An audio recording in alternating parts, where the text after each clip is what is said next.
Doctor Babasaheb Ambedkar Marathwada विद्यापीठाच्या कुलगुरू doctor विजय फुलारी यांनी आंदोलनाच्या रेट्यामुळे मंगळवारी आपला निर्णय अखेर यू-टर्न घ्यावा लागला।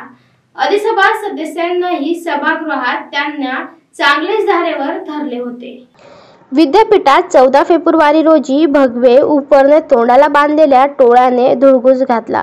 त्याविरोधात विविध विद्यार्थी संघटनांच्या पदाधिकाऱ्यांनी कुलगुरू दालनासमोर आंदोलन केले।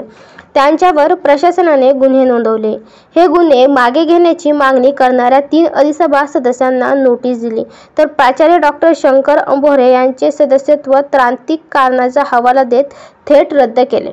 या घटनेविरोधात विद्यार्थी संघटनांनी अधिसभा बैठकीच्या पार्श्वभूमीवर भीमटोला आंदोलन जाहीर केले। या आंदोलनाला पोलीस प्रशासनाने परवानगी नाकारली, तरीही विद्यार्थ्यांनी आंदोलनाची घोषणा केल्यानंतर सकाळपासूनच विद्यापीठ परिसराला पोलीस छावणीचे स्वरूप आले।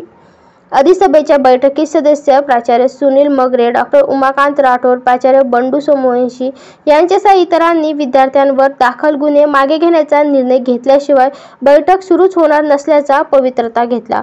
कुलसचिव डॉक्टर प्रशांत अमृतकर यांनी विद्यार्थ्यांच्या विरोधात तक्रार मागे घेण्यात येईल असे स्पष्ट सांगितले। माननीय प्राचार्य बगरे यांनी प्रसारमाध्यमांना अधिसभेच्या बैठकीत प्रवेश देण्याची मागणी केली। त्यानंतर मग कुलगुरूंनी प्रसारमाध्यमांना प्रवेश दिला।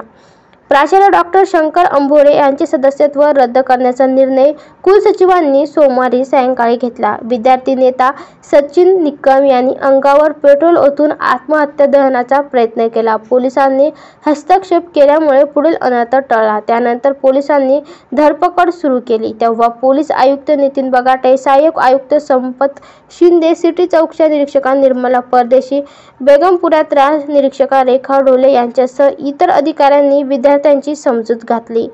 कुलगुरू डॉक्टर विजय फुलारी यांची डीसीपी बगाटे यांनी भेट घेत विद्यार्थ्यांच्या मागण्यांचे निवेदन स्वीकारावे असे सुचवले। त्यानंतर कुलगुरूंनी अधिसभेची बैठक सोडून विद्यार्थ्यांच्या शिष्टमंडळासोबत चर्चा करीत निवेदन स्वीकारले, तेव्हा विद्यार्थ्यांनी आंदोलन मागे घेतले आहे। Bureau report, AI news, Chhatrapati Sambhajinagar.